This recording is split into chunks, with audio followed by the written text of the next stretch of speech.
Hi y'all, I'm Jeff. And I'm Becky. And together we're a cruising good time. We're on board the Island Princess on an Eastern Mediterranean cruise that has had several itinerary changes to it. What was the first one, Beck? The first was it's foregoing Israel, and it picked up Crete and Santorini instead. That was disappointing because we booked a cruise to kind of go to Israel, and we've never been there before, and obviously that went out the door.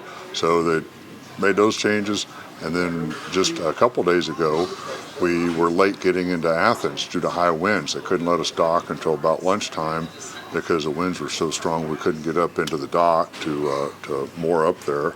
But we did get into Athens. Most shore excursions were canceled.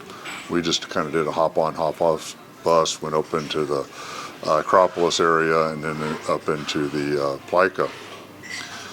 The other big change is that as Becky mentioned, we got Santorini added when we didn't go to Israel, but then we just lost it today due again to high wind. There's been a low pressure weather system over the Aegean Sea here that has just been whipping up the winds pretty badly, and a lot of rain.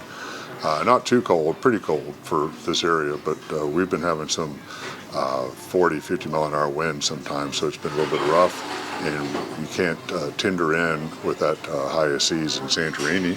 They even shut down the cable car. It goes up the hill and the tender port. So we're having a good time. We have a day at seas. Going to film a video for you, and we'll keep you posted how the rest of the cruise goes. We hope you've enjoyed this video.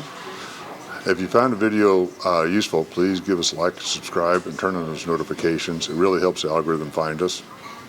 Until next time, have a cruising good time.